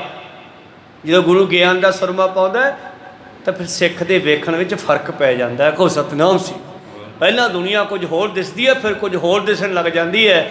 ਇਹ ਤਾਂ ਜਿਨ੍ਹਾਂ ਦੇ ਨਾਲ ਘਟਨਾਵਾਂ ਘਟੀਆਂ ਉਹਨਾਂ ਨੂੰ ਪਤਾ ਕਿਵੇਂ ਬਦਲਦੀ ਹੈ ਦੁਨੀਆ। ਵੇਖਣ ਦੇ ਵਿੱਚ ਬਦਲਾਓ ਆ ਜਾਂਦਾ। ਜੈਸਾ ਵੇਖੈ ਤੈਸਾ ਵੇਖ। ਜਿਹੋ ਜਿਹੀ ਨਿਗਾਹ ਹੁੰਦੀ ਹੈ ਦੁਨੀਆ ਉਹੋ ਜਿਹੀ ਦਿਸਦੀ ਹੈ। ਤੀਜੇ ਪਾਤਸ਼ਾਹ ਕਹਿੰਦੇ ਸੰਸਾਰ ਤੁਮ ਦੇਖਦੇ ਇਹੋ ਹਰ ਕਾ ਰੂਪ ਹੈ। ਜਿਨ੍ਹਾਂ ਦੀ ਨਿਗਾਹ ਬਦਲ ਗਈ ਤੇ ਇਹਦਾ ਕਹਿੰਦਿਆਂ ਉਸ ਵਪਾਰੀ ਤੇ ਕਿਰਪਾ ਕਰਤੀ, ਚੰਗਾ ਭਾਈ ਜਾ। ਤੇ ਭਾਈ ਬਾਲਾ ਜੀ ਕਹਿੰਦੇ ਮਹਾਰਾਜ ਇਹ ਤੋਂ ਨਾ ਕੋਈ ਸੇਵਾ ਲਈ, ਨਾ ਕੋਈ ਇਹਨੂੰ ਸ਼ਬਦ ਕਿਹਾ, ਨਾ ਕੋਈ ਸ਼ੇ ਤੋਂ ਕੰਮ ਕਰਾਇਆ, ਨਾ ਕੋਈ ਸਿਮਰਨ ਕਰਾਇਆ, ਇਹਨੂੰ ਜਾਂਦੇ ਜਾਂਦੇ ਨੂੰ ਗਿਆਨ ਦੇ ਦਿੱਤਾ ਤੁਸੀਂ। ਉਹ ਕਹਿੰਦੇ ਬਾਲਿਆ ਇਹ ਕਾਫੀ ਸਮੇਂ ਤੋਂ ਮੈਨੂੰ ਭਾਲਦਾ ਫਿਰਦਾ ਸੀ। ਕਹੋ ਸਤਨਾਮ ਸੀ। ਇਹਨੂੰ ਤਾਂ ਨਹੀਂ ਪਛਾਣ ਪਰ ਮੈਨੂੰ ਪਛਾਣ ਹੈ। ਇਹ ਮੈਨੂੰ ਲੱਭਦਾ ਫਿਰਦਾ ਸੀ, ਇਹਦੀ ਭਗਤੀ ਬਹੁਤ ਸੀ। ਇਹ ਤਾਂ ਬਸ ਉਵੇਂ ਸੀ ਜਿਵੇਂ ਦੀਵੇ ਵਿੱਚ ਤੇਲ ਤੇ ਬੱਤੀ ਪਾਈ ਸੀ, ਆਪਾਂ ਤਾਂ ਸੀਖ ਹੀ ਲਾਉਣੀ ਸੀ, ਜਗਾ ਦਿੱਤਾ। ਕਹੋ ਸਤਨਾਮ ਸੀ।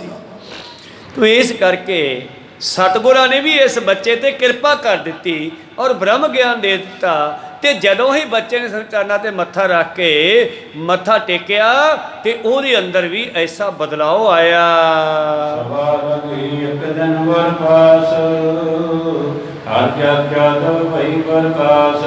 ਇਉਂ ਉਸ ਬੱਚੇ ਤੇ ਕਿਰਪਾ ਕਰ ਦਿੱਤੀ। ਫਿਰ ਇੱਕ ਦਿਨ ਦੀ ਗੱਲ ਹੈ, ਸਭਾ ਲੱਗੀ ਹੈ, ਸਿੱਖ ਸੰਗਤਾਂ ਬਿਰਾਜਮਾਨ ਹਨ।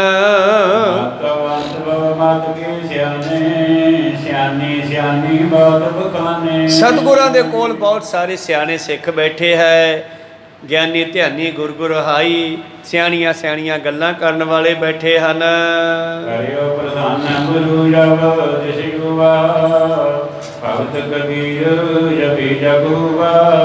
ਧੰਨ ਗੁਰੂ ਗੋਬਿੰਦ ਸਿੰਘ ਮਹਾਰਾਜ ਜੀ ਬੈਠੇ ਸੰਗਤਾਂ ਵੱਲ ਦੇਖ ਰਹੇ ਹਨ। ਤਾਂ ਇੱਕ ਸਿੱਖ ਨੇ ਪ੍ਰਸ਼ਨ ਕੀਤਾ, ਮਹਾਰਾਜ ਜੀ ਜਦੋਂ ਭਗਤ ਕਬੀਰ ਸਾਹਿਬ ਜੀ ਜੱਗ ਵਿੱਚ ਆਏ ਨਾ, ਕਹਾਂ ਨਾਮ ਜਿਸ ਕੀ ਸਭ ਤਾਲਕ। ਗੁਰੂ ਸਾਹਿਬ ਨੇ ਬੈਠੇ ਬੈਠੇ ਸੰਗਤਾਂ ਨੂੰ ਪ੍ਰਸ਼ਨ ਕਰਤਾ। ਸਾਰੇ ਸਿਆਣੀਆਂ ਸਿਆਣੀਆਂ ਗੱਲਾਂ ਕਰ ਰਹੇ, ਕਹਿੰਦੇ ਸਿੱਖੋ ਇੱਕ ਗੱਲ ਦੱਸੋ।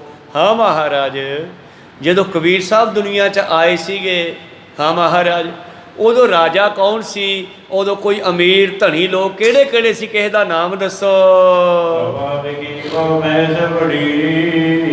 ਕਰ ਵਿਚਾਰ ਬੋਲੇ ਤਿਸ ਰੀ। ਉਹ ਸਾਰੇ ਸੋਚਾਂ 'ਚ ਪੈ ਗਏ। ਹੁਣ ਕਿਸੇ ਨੂੰ ਯਾਦ ਹੀ ਨਹੀਂ ਕਬੀਰ ਵੇਲੇ ਦਾ ਰਾਜਾ ਕਿਹੜਾ ਹੈ ਜਾਂ ਕੋਈ ਅਮੀਰ ਕਿਹੜਾ, ਧਨੀ ਕਿਹੜਾ ਹੈ। ਸਾਰੇ ਸੋਚਾਂ ਵਿੱਚ ਪੈ ਗਏ। ਤੇ ਪਾਤਸ਼ਾਹ ਦਾ ਬਹੁਤੋ ਹਮਾਊ ਇਬ ਕਹਿ ਤੋ ਪਥੂਰਾ ਰਾਊ। ਉੱਥੇ ਇੱਕ ਪਥੌਰਾ ਰਾਊ ਬੈਠਾ ਸੀਗਾ। ਉਹ ਕਹਿਣ ਲੱਗਿਆ, ਮਹਾਰਾਜ ਹਮਾਯੂ ਰਾਜਾ ਹੋਇਆ ਲੱਗਦਾ ਉਸ ਵੇਲੇ।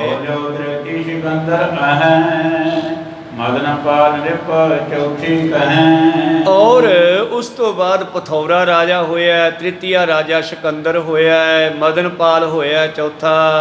ਪੰਚਮ ਕਹਿਓ ਜੈਨੀਆਂ ਰਾਜਾ ਏਮਾ ਬਲੋਵਤ ਪਾ ਝਗੜ ਸਮਾਜਾ।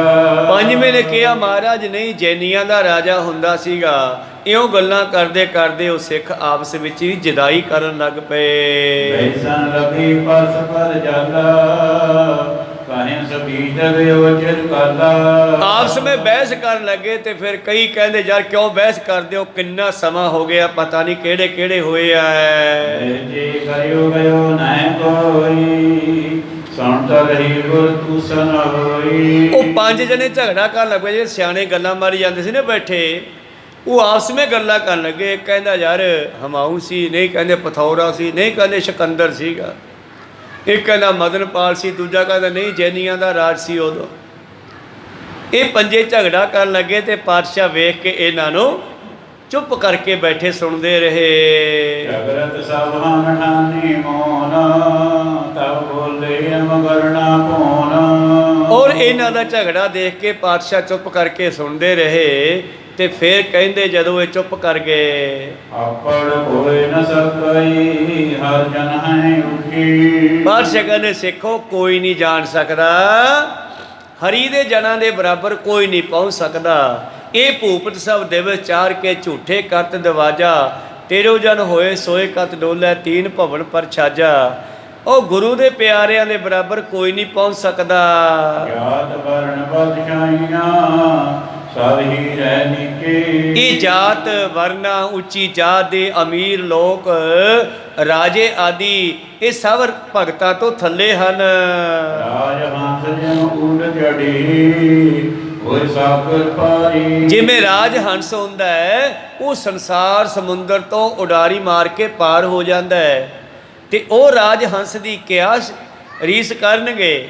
ਰੀਸਾਂ ਕਰੇ ਤਨਾੜੀਆਂ ਜੋ ਸੇਵੈ ਦਰ ਖੜੀਆਂ। ਚੜ ਕੇ ਘੋੜੇ ਕੁੰਦੇ ਪਕੜੈ ਖੁੰਡੀ ਦੀ ਖਿਡਾਰੀ। ਹੰਸਾ ਸੇਤੀ ਚੇਤੇ ਉਲਾਸੈ ਕੁੱਕੜ ਦੀ ਉਡਾਰੀ। ਹੁਣ ਕੁੱਕੜ ਦੀ ਉਡਾਰੀ ਕਿੰਨੀ ਕੁ ਹੈ ਤੇ ਹੰਸ ਦੀ ਉਡਾਰੀ ਕੀ ਹੈ? ਇਹ ਉਡਾਰੀ ਮਾਰਦਾ ਸਮੁੰਦਰ ਕਿੰਨੇ ਮੀਲ ਲੰਬਾ ਹੋਵੇ ਉਤੋਂ ਦੀ ਲੰਘ ਜਾਂਦਾ। ਕੋ ਸਤਨਾਮ ਸੀ। ਤੇ ਸੰਸਾਰ ਜਿਹੜਾ ਹੈ ਕੁੱਕੜ ਦੀ ਉਡਾਰੀ ਜਿੰਨੀ ਸੁਰਤ ਰੱਖਦਾ, ਇਸ ਕਰਕੇ ਉਹਨਾਂ ਦੀ ਰੀਸ ਕਰਦਾ ਹੈ। ਮੇਰੇ ਪ੍ਰੀਤਮ ਜੀ ਕਹਿੰਦੇ, ਭਲਿਓ ਇਹ ਨਾਮ ਜਪਣ ਵਾਲਿਆਂ ਦੀ ਰੀਸ ਕੌਣ ਕਰ ਸਕਦਾ ਹੈ? ਬਾਕੀ ਪੰਛੀਆਂ ਦੀ ਉਡਾਰੀ ਏਡੀ ਨਹੀਂ ਹੈ, ਉਹ ਤਾਂ ਰਾਹ 'ਚ ਹੀ ਡਿੱਗ ਪੈਣਗੇ ਸਾਰੇ। ਖੁੱਦੋ ਖੁੰਡੀ ਦੀ ਖੇਡ ਹੈ ਇੱਕ, ਉਹ ਗੁਰੂ ਪਿਆਰਿਓ ਘੋੜਿਆਂ ਤੇ ਚੜ੍ਹ ਕੇ ਵੀ ਖੇਡੀ ਜਾਂਦੀ। ਉਹ ਲੰਮੀ ਖੁੰਡੀ ਨੂੰ ਕੁੰਦਾ ਕਹਿੰਦੇ ਆ। ਉਹਦੇ ਨਾਲ ਫਿਰ ਗੇਂਦ ਨੂੰ ਭਜਾਉਂਦੇ ਆ, ਇੱਕ ਦੂਜੇ ਵੱਲ ਗੋਲ ਕਰਦੇ ਆ। ਪਰ ਉਹ ਘੋੜੇ ਤੇ ਚੜ੍ਹ ਕੇ ਖੇਡਣਾ ਕੋਈ ਸੌਖੀ ਜੀ ਗੱਲ ਨਹੀਂ ਆ। ਖੁੱਦੋ ਖੁੰਡੀ ਖੇਡਣਾ ਬਹੁਤ ਔਖੀ ਹੈ। ਇਸੇ ਤਰ੍ਹਾਂ ਹੀ ਕੁੱਕੜ ਦੀ ਉਡਾਰੀ ਤੇ ਹੰਸ ਦੀ ਉਡਾਰੀ ਦਾ ਫਰਕ ਹੈ। ਇਸੇ ਤਰ੍ਹਾਂ ਹੀ ਗੁਰਮੁਖ ਤੇ ਮਨਮੁਖ ਦੀ ਸੁਰਤ ਦਾ ਫਰਕ ਹੈ। ਕੋ ਸਤਨਾਮ ਸੀ। ਗੁਰਮੁਖਾਂ ਦੀ ਜਿਹੜੀ ਹੈ ਉਡਾਰੀ ਬੜੀ ਉੱਚੀ ਹੈ, ਲੰਬੀ ਹੈ। ਉਹਨਾਂ ਦੇ ਬਰਾਬਰ ਇਹ ਸੰਸਾਰ ਦੇ ਰਾਜੇ ਕਿਆ ਪਹੁੰਚ ਸਕਦੇ ਹੈ?